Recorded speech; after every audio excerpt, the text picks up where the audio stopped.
I'm delighted to say that we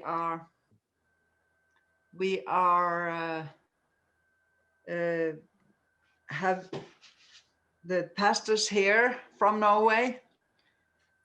I'm looking forward to this, and we will begin with saying that Knut Ingebrigtsen, he was asked to be here. He would love to be here, but he couldn't.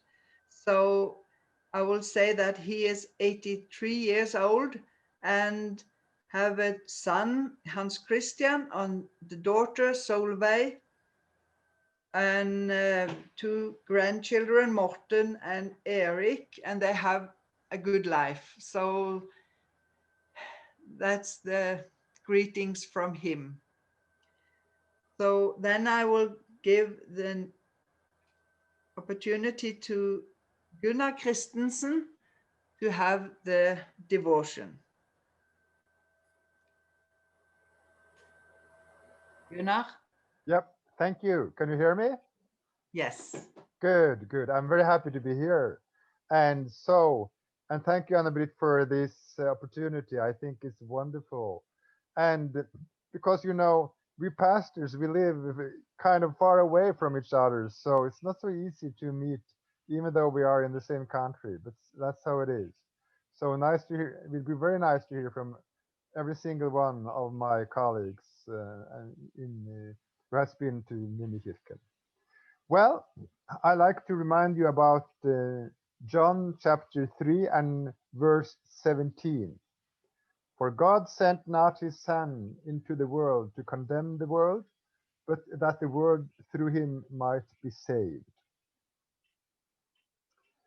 There is a lot of condemnation in the world.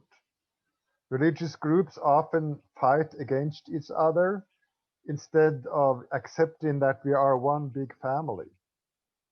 Sad to say, once a man said to me after leaving a cult where he and his family had been members, it is weird now to consider that we, a group of 15 to 20 members, firmly believe that we would be able to convince all the billions of people in this world that we alone had the real truth about God. Also, Mindekirken Tuesday open house, there are people from different churches and denominations.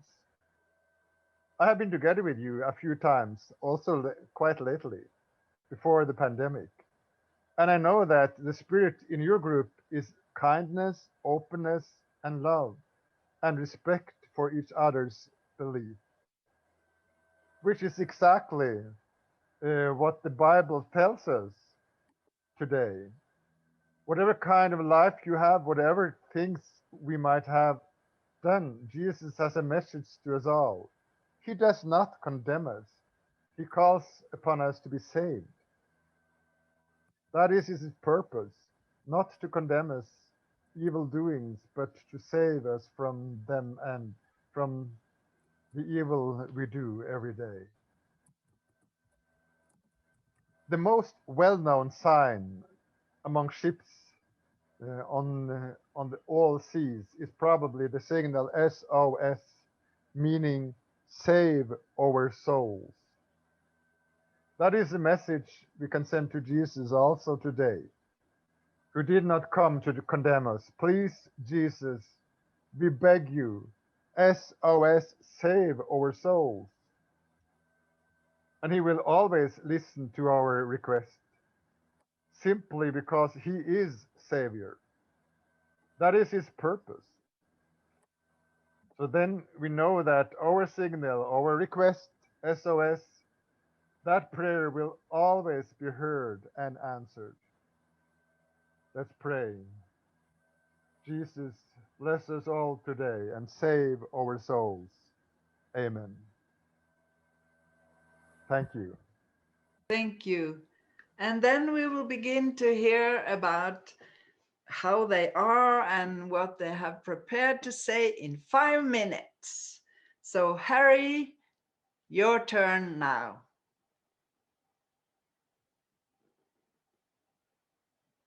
Harry Clavin,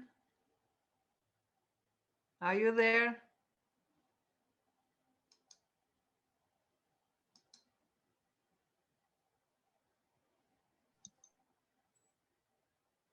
There, I think I'm on now. Yes. Okay, good. Good. And if, I get very frustrated with this Zoom yeah. So if procedures. people will have an on speaker view, we will see you clearly. Yeah. Okay. Well, I want first of all to say thank you for bringing us all together in this way. And I greet you all from today, partly the sunny city of Oslo. I'm afraid that of the former pastors, the only one I really know was Kristin Sund. I did know several. I got to know her and her late husband when they were in Stavanger, and I was at the ALC in Oslo. I visited her and Kaya Knutsen a couple of times when Kristin was pastor in Mindekirken. Kaya's father had been one of my teachers at Luther Seminary. Well, my connection with Mindekirken goes back a long ways. I studied Norwegian at Augsburg College when I discovered there was a Norwegian language church and began attending services there. I didn't understand a lot in the beginning, but that gradually got better. I met Turi Hansen in Nykommergruppen. We got engaged and we sailed to Norway, and we were married in Moss in 1962. We lived with her parents for a year while I studied at Menighetsfakultetet, one of the two seminaries in Oslo. When we returned, I studied at Luther Seminary in St. Paul. Pastor Oss asked me if I would be responsible for the Sunday school, which I did take over. I wanted to do my internship there, but was sent to Madison, Minnesota, which didn't turn out to be that bad, but I did want to go to Mindekirken. Following ordination in 1967, I served the parish in rural Madison and later Buffalo Lake. In 1973, I received a phone call from Russell Jurdy, who was chairman of the congregation, who asked if I would consider succeeding Oftedal as pastor. He had a heart condition and wished to return to Brooklyn. Even though I had studied Norwegian and lived in Norway for a year, I did not feel qualified. I said no at least 3 times. But Russell persisted, and in a moment of weakness, I said yes if my present congregation would release me. I hadn't been there very long. I was terrified the day I held my first service and sermon. I think half of the Norwegian community turned out to see if I would sink or swim, being the American I am. Fortunately, I was welcomed and accepted, at least to my face. Our years at Mindekirken were very happy, although in the beginning, money was a constant worry. I didn't always know if I'd receive a paycheck. That gradually changed. The church was redecorated and we got new carpeting. I thought the church silver was looking really shabby. I called the Hudson Company, asked them to come and pick it up and to resilver it. Well, several days later, they called to say they could not resilver it because it was silver. It had been lacquered, so it wouldn't need to be polished, or so it was thought. That is when we invested in the fireproof vault in which to store it. Well, later I asked Addie Piddlecow, who was my rosemalling instructor, into rosemalling the church basement. I painted the stave church painting that hangs in the basement, never expecting it to be mounted there. Bill Wangensten put a frame around it. Well, King Olaf, as you know, attended services in the church in November 1975 on the 150th anniversary of Norwegian immigration. He brought a very moving greeting to the congregation, but we did have to build a lectern for him because he wouldn't stand in the pulpit and he wouldn't stand out on the open floor. It's curious that Walter Mondale I either phoned or wrote to me from Washington and asked if he and his wife Joan could attend the service. And I said, yes, of course. But they sat right where the royal party was to sit. And so I had to go down and ask them please to move. Sonia, Crown Princess Sonia, attended a service in the church a couple of years later. She was very, very sweet and very petite. I remember that we purchased 2 old houses for demolition so we could expand the parking lot. I was very nervous because the day was extremely hot and many of the men were in their 80s, maybe some of them even older. The work was dangerous and I was afraid somebody would get seriously hurt. It had probably never happened before in the history of Mindekirken, but here I was, the pastor who went and bought cases of cold beer, and the men appeared to be most grateful. Luckily, no one was hurt or suffered a stroke. A great thing for us at the time was the investment in a commercial dishwasher in the church kitchen. It had been a terrible ordeal to wash dishes, especially after a lutefisk dinner. In fact, the floor would get very slippery sometimes. Well, there are so many fond memories. The dinners, the bake sales, Olaf Kvalbein and John Dolan keeping the boiler in running order. I think they spent hours in the boiler room. Anna Murim doing the altar flowers every Sunday and saying, du, kom och se, se på blomman I mina. And then there were the quilting ladies on Thursdays, Oldine Olsen, the volunteer janitor, Ludwig Rudd, the manager, of the women's club, who donated so much of his time and effort when we had dinners. And I mustn't forget Hanna Solheim and Ingeborg Olsen, who ran a very tight ship in the kitchen. In fact, I learned later that some of the women were a bit afraid of them.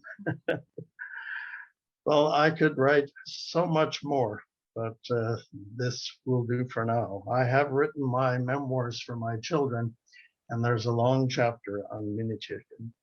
I want to congratulate you on your forthcoming anniversary. That will be a huge and wonderful event in Mindekirken.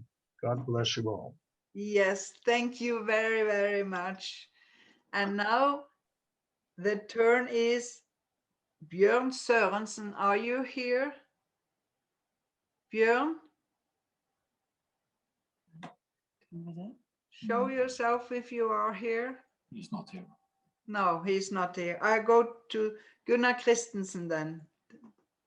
Now you have the 5 minutes. Unmute yourself. Yes. Yeah, thank you. Well, interesting to hear. And may I follow up and say that my time in Mindekirken was a very, very blessed time and interesting time, not at all, not to mention that. If there are some words I would mention about my time there was kindness. Everybody were so kind to me as a new pastor there. Also, my daughter Ingelise was also coming there. She attended Edina High School. We were living in Edina because some of the group of people in Mindekirken who wanted to help us accommodate, they said that Edina would be nice for her, and finally find out that, well, Edina means, they say in high school, there means every day I need attention. I don't know if that's so, but we found out that it was maybe a little like that. But she also had a very wonderful time here, and also joined Mindekirken and met a lot of friends there that she even has some contact with even today. I learned to see that Mindekirken is a very busy church.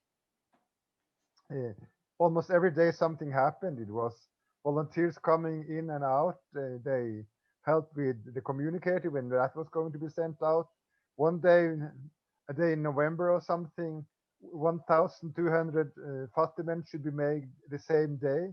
So they were in there and did all the baking, and always something.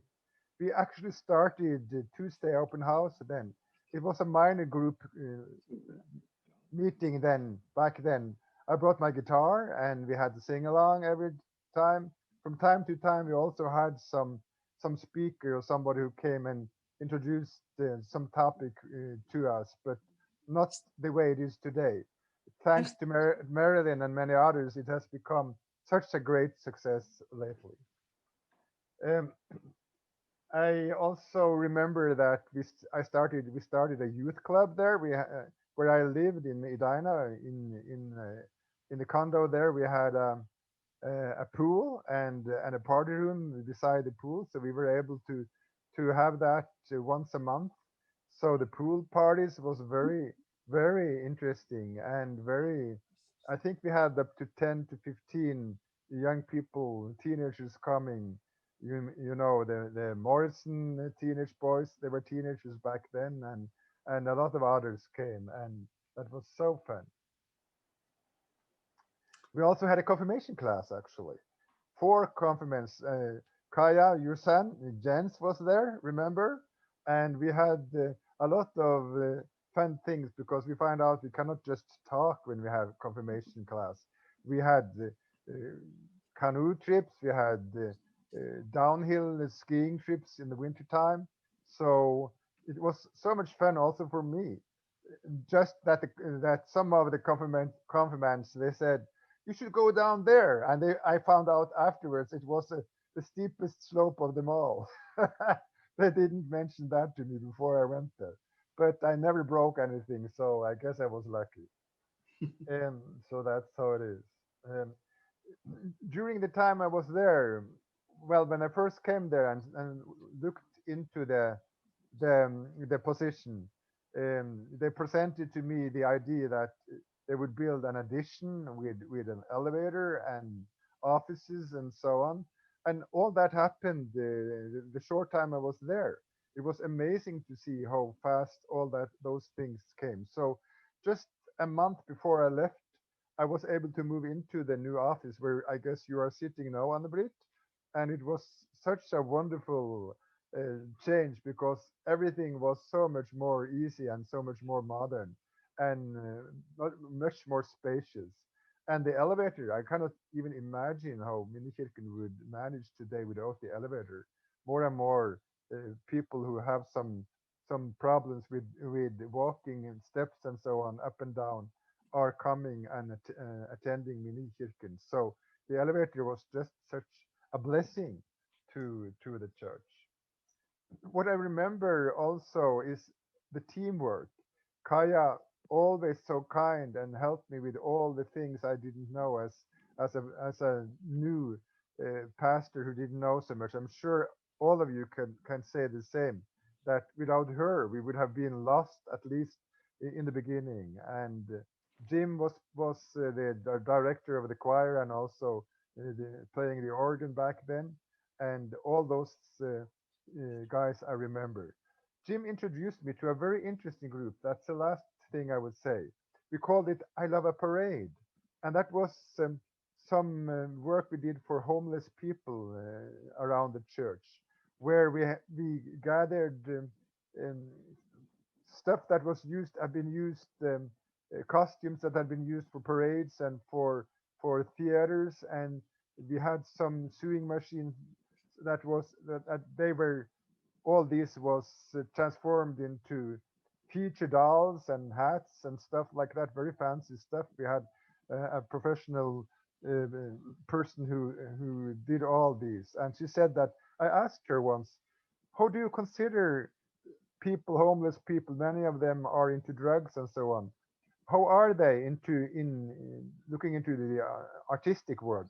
They are better than the average, she said. It's like they have more artistic skills than the average people. So that was very interesting. So I remember one of the lutefisk dinners. I invited a couple of these homeless people to come for free, of course, and celebrate together with us. And I said to them, because they have, of course, never ever in their life tasted lutefisk before, and I said to them, "You will have Swedish meatballs after, but the price you have to pay is to taste a little bit of lutefisk first." So they did, and I asked them. I could see on their face that this was not exactly so very delicious to them. So I said, "How is this?" And they tried to be, of course, to be polite to me. I said, but they said, "Interesting food, but kind of strange." They said. So I guess they will never be big lutefisk lovers. But anyway, I loved my time in Mindekirken, and as I said in the beginning, I promised one day I might come back, and I'm so happy that I'm able to do that after you, Anna-Britt, are leaving and going back home. And thank you so much for this opportunity. God bless you. Thank you. Yes, and that was I was going to say now that the council have decided to call Gunnar Christensen as the next pastor in Mindekirken. And welcome. You will be very welcome. So I Thank, hope thank everything you, is going well. Anna-Britt. Can I just say one thing? My last name is Christiansen, not Christensen. Christiansen. Jansen, yes. Yes, yes. Okay. Thank you. Okay, the next one online is Ole Amund Gillebo, and I know you are here. Show yourself. Hello, can you hear me? Yes, Good. and we can see you. And I your can see you. wife or something? That's my favorite wife. Yes, that's right.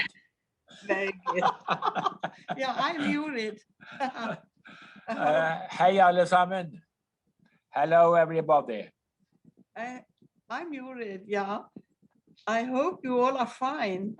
When COVID-19 is over, I really hope to see you. Yeah. We miss you. All the best to all, and we really want to come back and see you. Okay. Yes, we stayed at Mindekirken from January 2000 until April 2002. But we have been visiting back several times for Leif Eriksson. And in 2011, I spent a month to fill in for Per Ingevik summer vacation. A nice summer. Jurid and I will never forget the spectacular welcome to Minneapolis. A group of Mindekirken members showed up at the airport at 6 p.m., singing "Welcome," waving with Norwegian and American flags. And right after, we were taken to the Hatlands Eventyrhus fairy tale house in Upper Valley. Quite a big group of people was gathered for dinner. And Pastor Gunnar Christiansen entertained with singing and playing guitar. You remember that, Gunnar?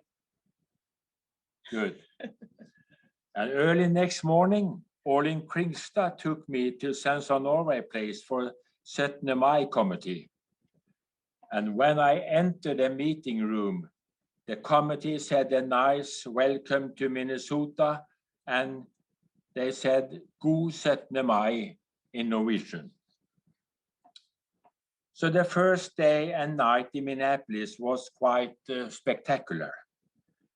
And it continued very much the same way for 2 years. What inspired me very much at the beginning was stories told me about the Norwegian pioneers and how they organized their lives, and also about the history of Mindekirken in particular, how people worked very hard to erect the church building and run the congregation. And also the Mindekirken statement of mission was very motivating to me. But most of all, to get to know the Mindekirken congregation itself inspired me the most. The friendliness, attitude, the dedication, the enthusiasm, and often a good sense of humor in everyday life. I remember Gert Hovland. He passed away several years ago. One Sunday morning, after church service, he said to a member with a big smile, "Good friend, you didn't show up last Sunday. Please sign the guest book." We all laughed. I remember Otto Nilsen. He also passed away. He used to come to Mindekirken once a week, sometimes more, bringing along his bag with tools for repair work. One morning I asked him, "Otto, why are you coming to Mindekirken this often during the week?" "Pastor," he said, "this church means so much to me. I'm so grateful that I belong to this congregation. I just want to give something back." A nice answer. And the last I want to mention is 9/11, the terrible terror attack. You all remember. Jorid and I were in car, driving from Edina to Mindekirken, listening to the radio news. It was quite shocking. We didn't fully understand. And we realized very few cars on the 35W. The airspace was empty, no planes. And arriving at Mindekirken, we met Kaja and the Christian crew for Tuesday open house. They were all shaky. The open house program was cancelled, and we just sat down, talked to each other, and prayed. I remember how President Bush later the same day addressed the nation with a powerful message about American values. He also quoted from Psalm 23, "Even though I walk through the valley of the shadow of death, I fear no evil, for you are with me." And a few weeks later, I called former Vice President Walter Mondale and invited him to come to Mindekirken. We picked a Sunday. He nicely shared words about the importance of our common values as freedom and human rights, democracy. He also underlined the meaning of prayer in this crucial time. The task of building a strong communities and bridging continents. Good friends and members of Mindekirken, thank you for listening, and hopefully we'll see you soon, and God bless you all. Thank you. Yes, thank you, Ole. Very, very good. Thank you. And the next is Per Inge Vik. Are you there, Per Inge? Shouldn't we have Jens Dale first? Oh, I'm sorry. Jens Dale. Jens Dale first. I'm here. Hello, hello. Hello. Judy is here. I am here. Yeah. And I would like to begin with this picture, and it might be that some of you guys over there remember this picture. It's 20 years ago. And Trude, do you remember that night, Sunday night, 20 years ago, when we got the call from Mindekirken? What happened? Yeah, we just looked at each other. Are we going to say yes? And it took about 5 seconds. And everybody just nodded.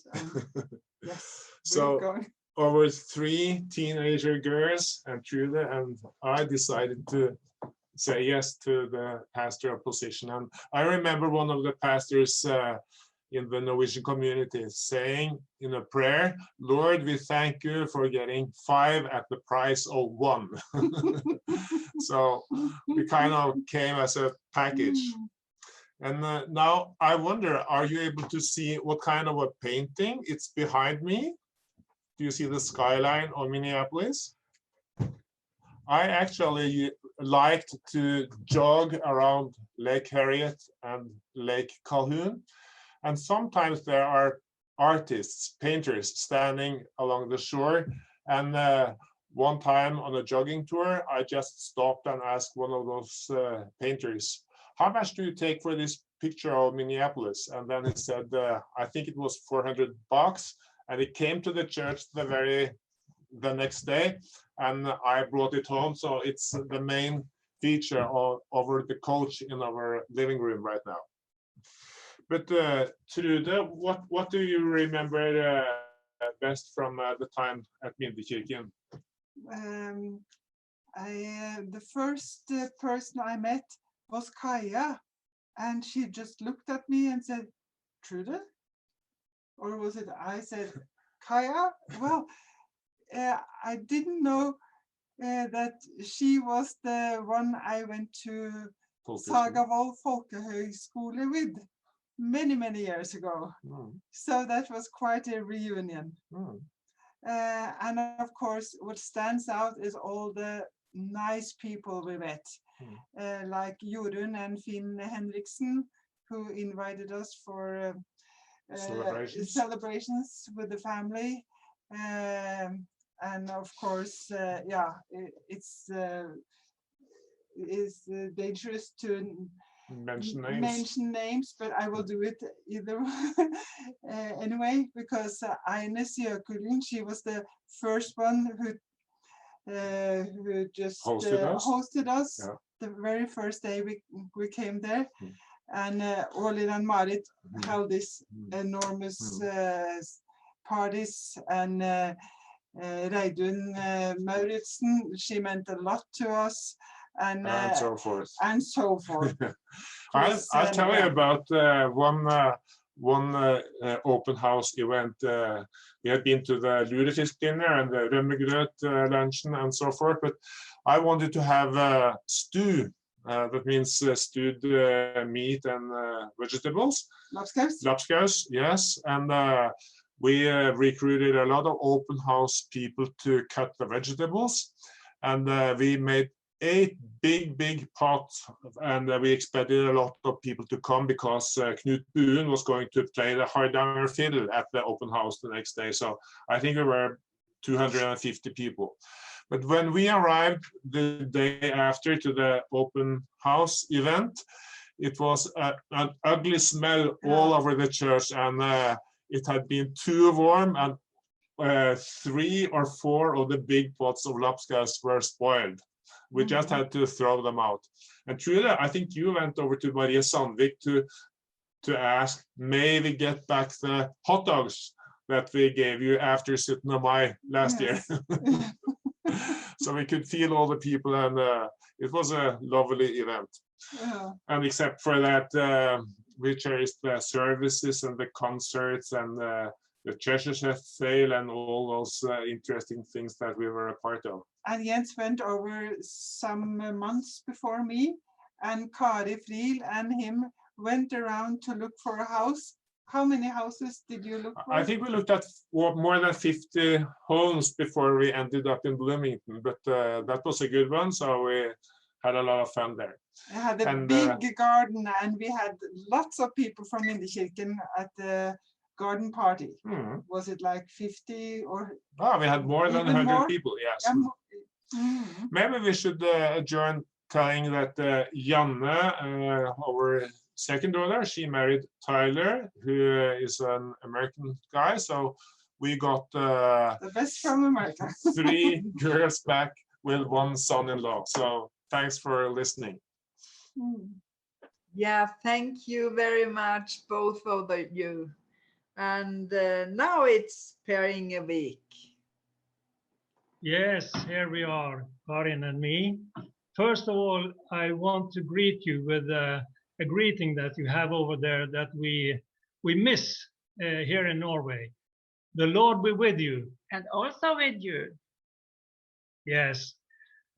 We will focus our 5 minutes a little on the things we got as farewell gifts and other things and ideas that we brought with us to Norway from our 3 years. I don't know if you can see this wonderful plate that we got from the church saying Mindekirken week, the years 2006 to 2009. And when we left, among the things we got was a hymn that Gracia Grindal wrote and dedicated to us. It is an Easter hymn, and it goes like this. We did not see our Lord's arising, but we have heard the news. Good news each day and still surprising, and we believe it's true. For we have heard the news. We did not see him in the garden, or hear his tender word. To Mary, whom his dove had pardoned, she knew she'd seen the Lord, and we believe her word. Through Christ we see the Father's glory and catch a glimpse of heaven. And when we hear our Savior's story, what glory we've been given. We catch a glimpse of heaven. Yes, we have so many good things that we brought with us from Mindekirken. And as a farewell gift from Tuesday Open House was St. John's Bible, 5 parts, and behind us on the wall, a framed picture image from the creation, the 7 days of creation. And now, during Lent, we did once again the Bible marathon. First time we did that was at Lent in 2009 with 46 participants in Mindekirken, with the meetings every Wednesday evening. Here we had 4.5 participants this year, and it's the 4th time we do it. Now, Karin, tell us a little, tell about our family. Well, we have lived in Skodje since 2011. All our 4 children and 8 grandchildren now live only 15 to 35 minutes from us. The youngest one is only 3 months old. He was born in January this year. and he is named after great-grandpa Martinus, my father. Yes. Now the church is locked down around most of the world, as we all experience. And in that way, it was a sad Easter this year, but we had a little taste of Easter together with our young guests. And here, hope you can see this image. They are pictured here when the two girls here some 5-6 years ago, Tale, now 8, she was the text reader from Matthew chapter 28 about the resurrection, and the designer, 9-year-old Oliva, she was the creator of this grave. Grave you can see here.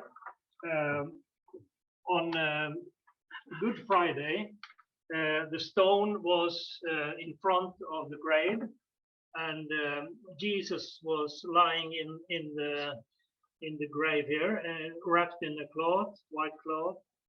And then on Sunday morning, the angel came and took the big stone away, and he asked the women to go to Galilee and meet Jesus there.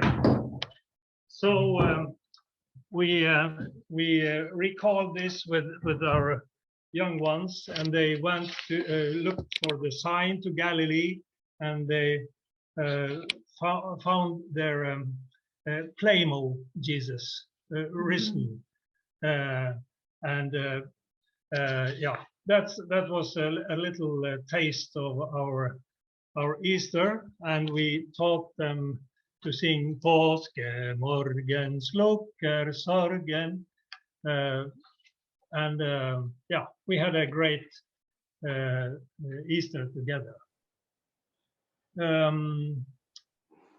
I'm afraid our time is gone, so let us pass to the next. Yes, thank you very much, both of you.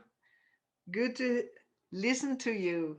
So now we will have Kristen Sant.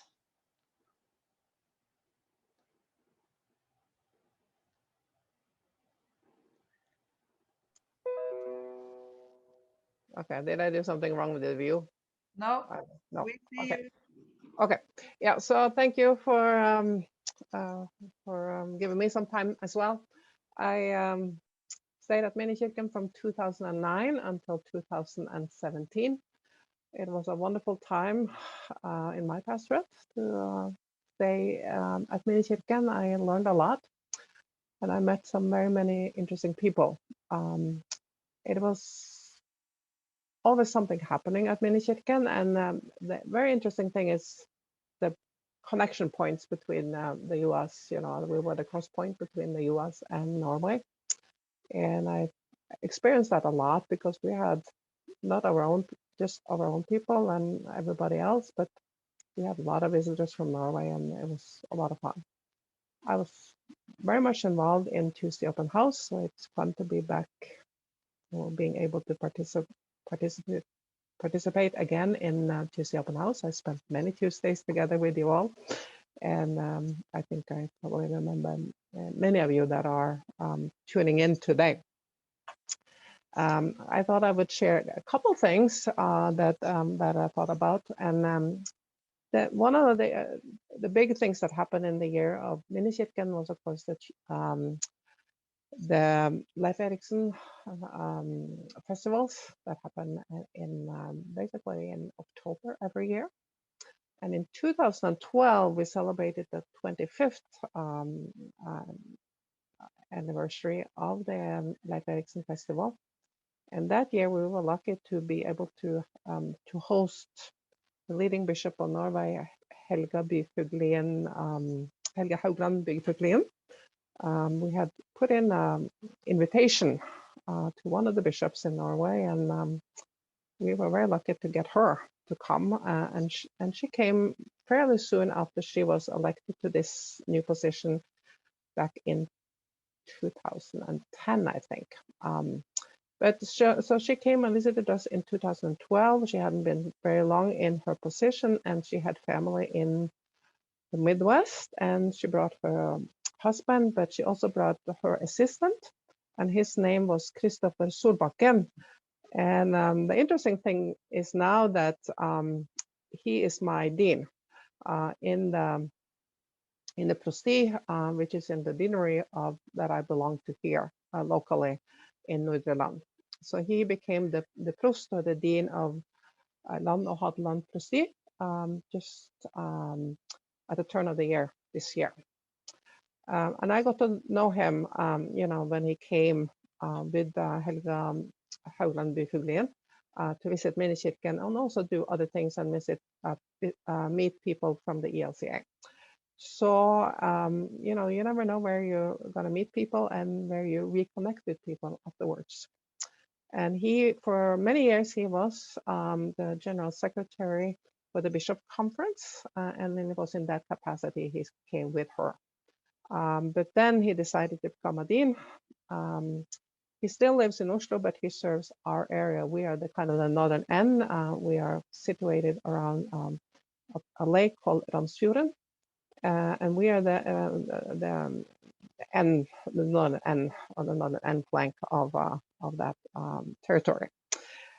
He is proven to be a very good dean, so we are very happy to have him. And even though there are we haven't had many times to get together now because all our meetings are Zoom meetings, just like you have them, or team meetings, Microsoft team meetings, just like you have in the States. But it's very important to have colleagues to relate to, and that's one thing at Mindekirken. We were kind of a lot alone, but at the same time, we were able to be part of the ELCA and the Central Conference, and that gave me a lot. And I also participated in a text group with other pastors from ELCA, and I really treasured the time together with other colleagues. Then I thought I would share just another thing with you, and that is that in the base at Mindekirken, there are a lot of nice little artifacts. And one of the artifacts are the commemorative plates of Norwegian royalty. And some of them are, go back a little bit in time, but one of them, there was a series on Norwegian TV in October, and it may actually now have come to the US too through Netflix, but it was called Atlantic Crossing, and it was about to learn more about Crown Prince Märtha, who was the wife of King Olav, that served Norway for so many years. She never became a queen, but I had seen that commemorative plaque of her. It still sits in the basement of Mindekirken. And I had no relationship to her, that I think, because she was already passed by the time I was born. I was born in 57, and I think she died in 56. So for me, she always was a name. But I didn't really know very much about her. And through this series, I became more interested, and I learned a lot about her, even though this Atlantic Crossing, if you ever get to see it, I have 7 episodes. It's very interesting, but not quite historically accurate at all points. So, but it's an interesting story, and you certainly have a chance to kind of dig a little deeper and learn more about her life and what she brought. And of course, she will stay then in the US all the war years together with her children. And our present king, of course, had his early childhood in Washington, D.C. So that's an interesting history as well. So, there are many connecting points, and that's the beauty of being at Mindekirken. I think that you really experience many very interesting things, interesting circumstances and people, and life is interesting. So I'm very happy for my years at Mindekirken. I was able to visit and come back for a visit both in 2018 and 2019. And unfortunately now we can't travel. We have to kind of we are told to stay in our own local community and not take any unnecessary trips. But I hope to be back in Mindekirken soon, and certainly for the anniversary, the 100th anniversary of Mindekirken, I will come back. That's my hope. So thank you. Thank you. Thank you very much. And now before we go further, Bjørn Sørensen, are you here?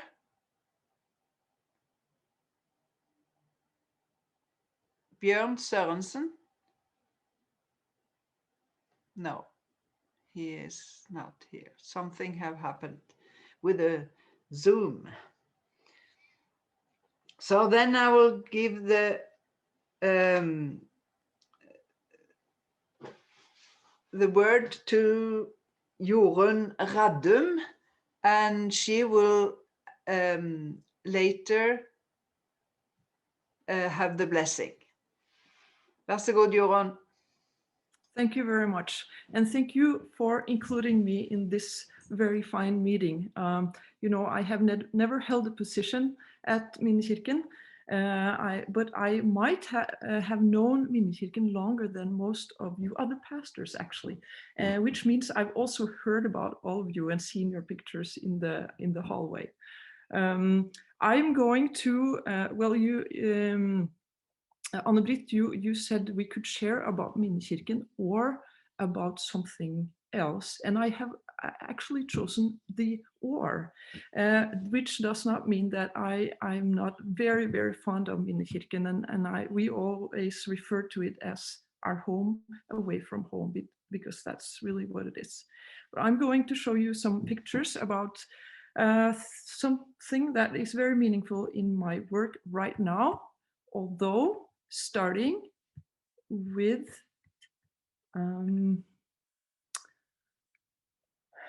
how I know you. This is just a picture of Arendal, where I reside right now. But my first encounter with Mindekirken was in 1991. I'm an Augustana College grad from Sioux Falls, therefore my enthusiasm about Sioux Falls to you who are there.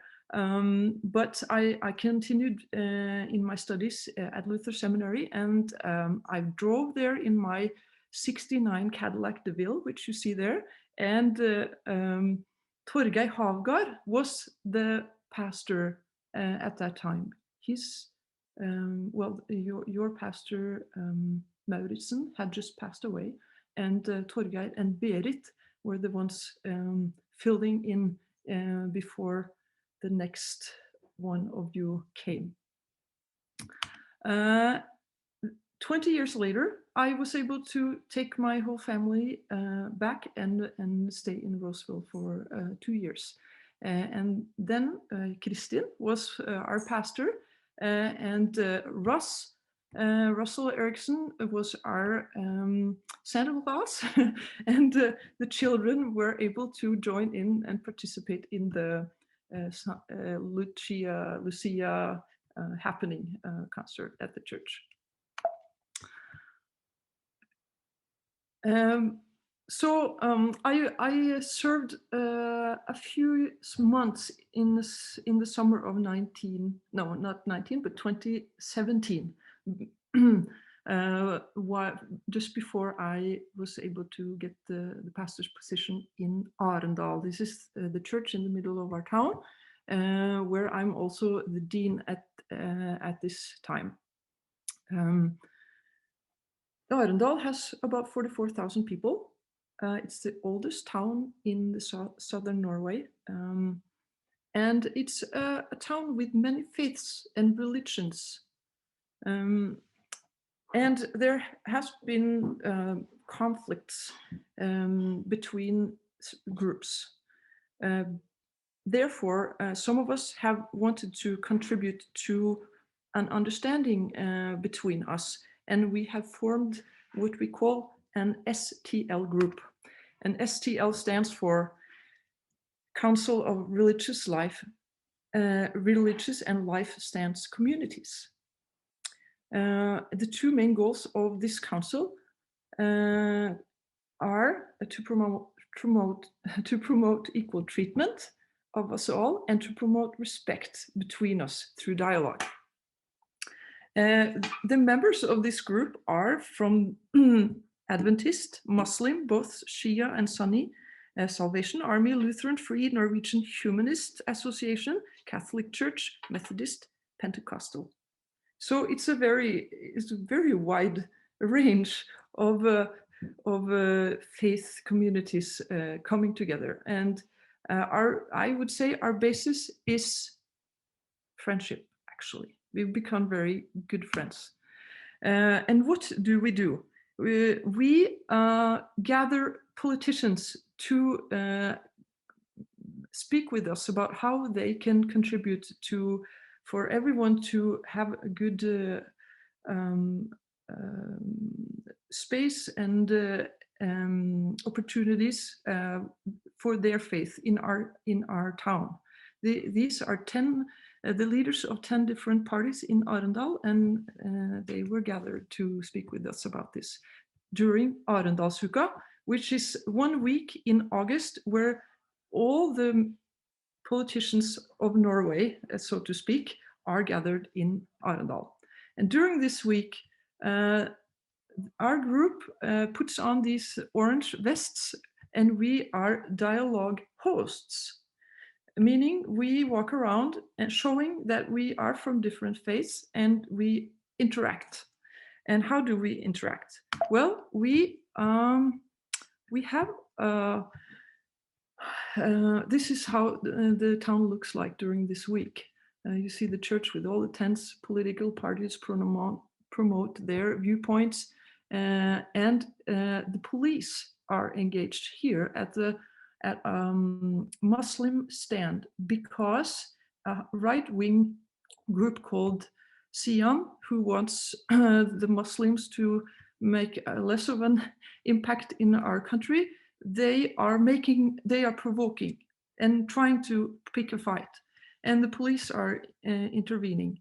And this is where we think we have a very important role. So we put on these vests and we walk around and we try to be showing a good example by being together, and we also engage in conversation about difficult things. So Joseph here is from the Muslim community, and of course I'm from the church.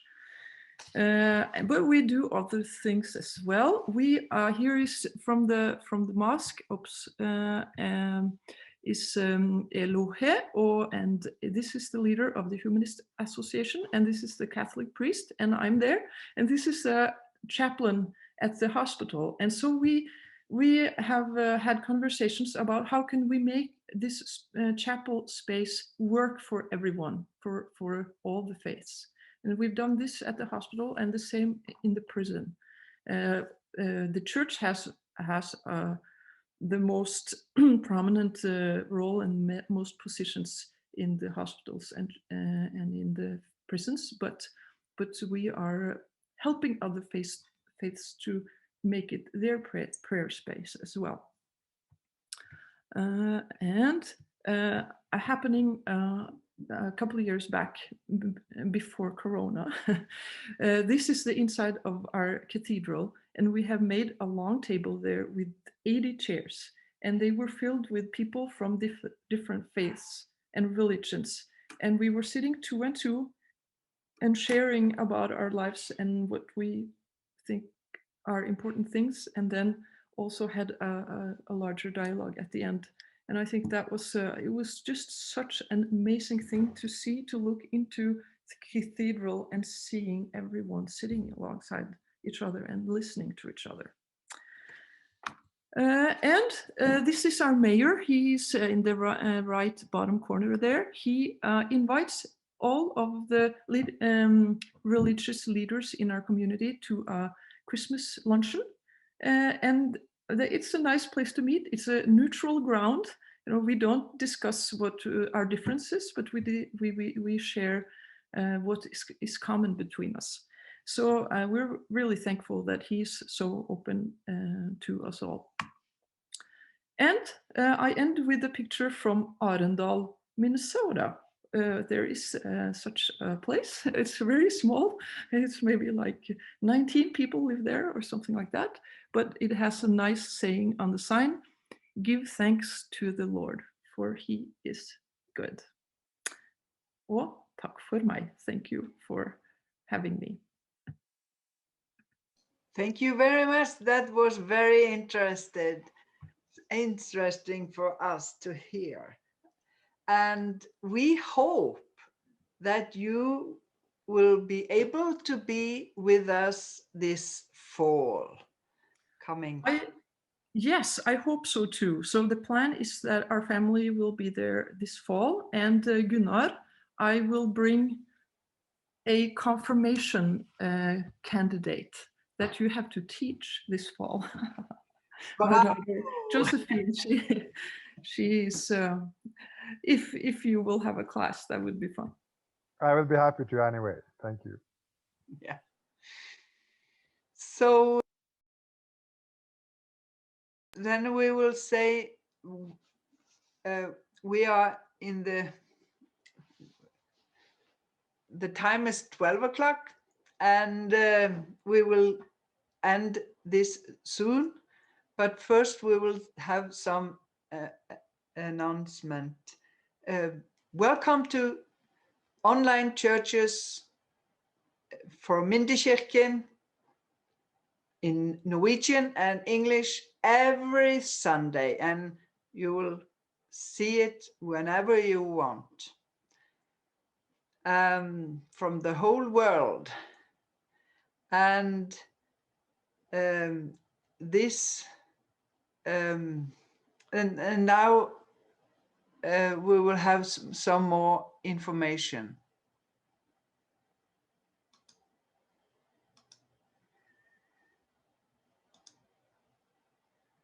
Marilyn, do you have something?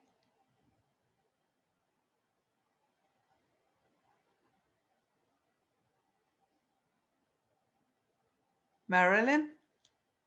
No, she's not there. Now I'm unmuted. Yeah. I would like to thank everyone for coming today, and this has been a very nice program. And I know that it's been a nice addition for Tuesday Open House.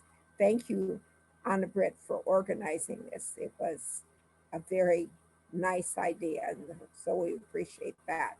Tuesday Open House will have 2 programs. Let's see, we'll have a program on April 25th, and that will be on Hans Nilsson Hauge. And then we'll have 2 programs in May, and they will be announced in the communicator. Yes, thank you.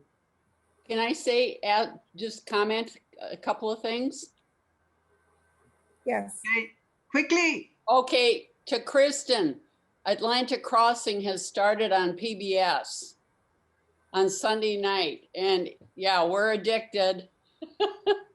And to Joran, I'm at Sandra Looney's house from Augustana, my alma mater. She's out with a couple of retired professors for lunch. Otherwise, she would have been here. Great. I remember her well. Yeah, I figured you probably would. And we will have opportunity to other person to ask questions.